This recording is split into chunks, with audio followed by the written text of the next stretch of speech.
Good afternoon. So this is what, whoa, this is the highest thing going on here, is it? Cheers, man. Right.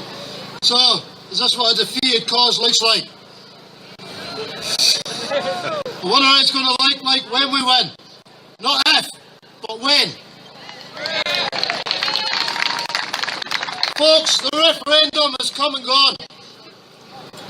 The Smith Commission has come, failed to deliver, and gone. We, this great big, disorganised, organised movement of renewed political awareness, now need to be rid of those liars, no matter of what political party. So we need to now focus on the election of 2015.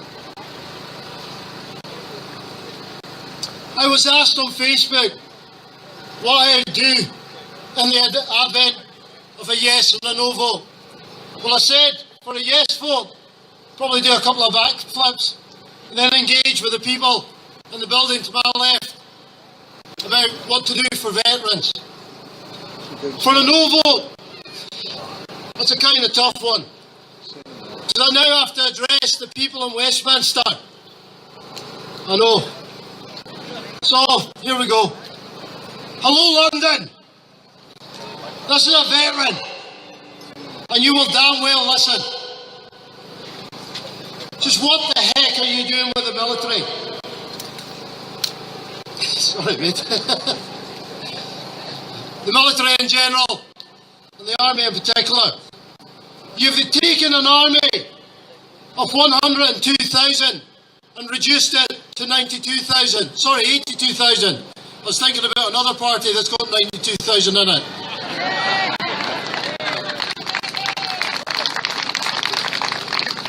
You, David Cameron, have farmed out recruiting to the military to a private company. The company's called Capita. It has failed miserably to achieve any of its aims. Now, spookily enough, some senior officers now hold positions in that company. Now, I'm not saying anything untoward was going on there. I'm just stating a fact.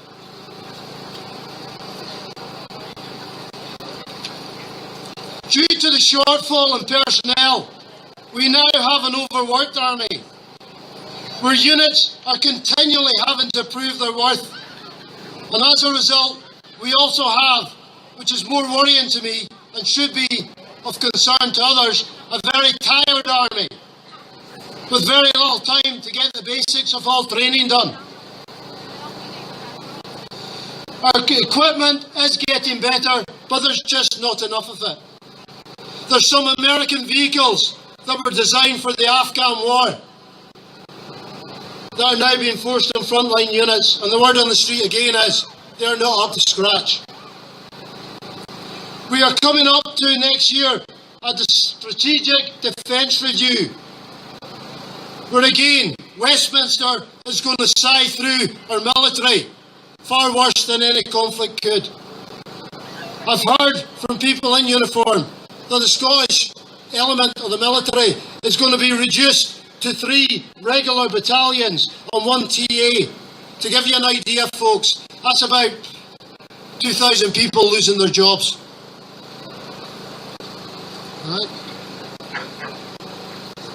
The reason Westminster has said they're doing this is because recruitment in Scotland is at a low. That is a lie. 11% of the army is made up of Scots.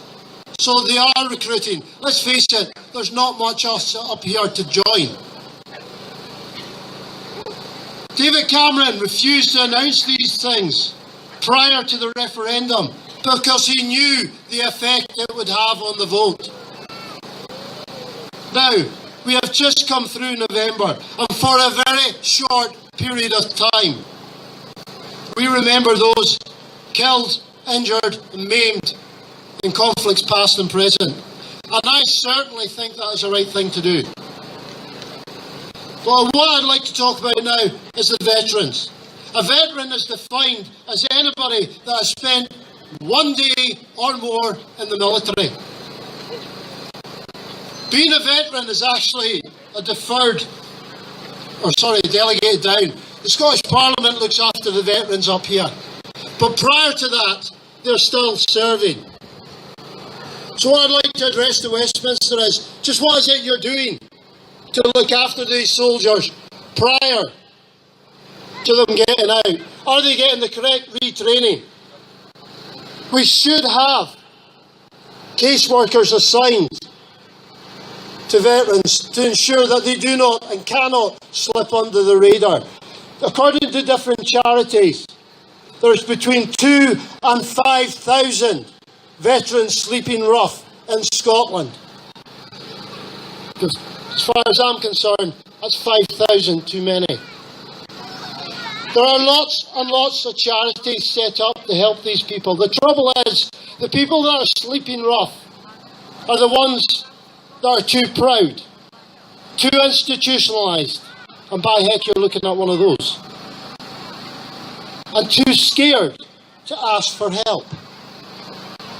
You never see a charity set up for an ex-MP. Why is that? Let's start looking after our people. These people, they've spent their whole life in uniform. They've seen sights, heard sounds that no one should. So let's start looking after them, please. And this is addressed to Westminster.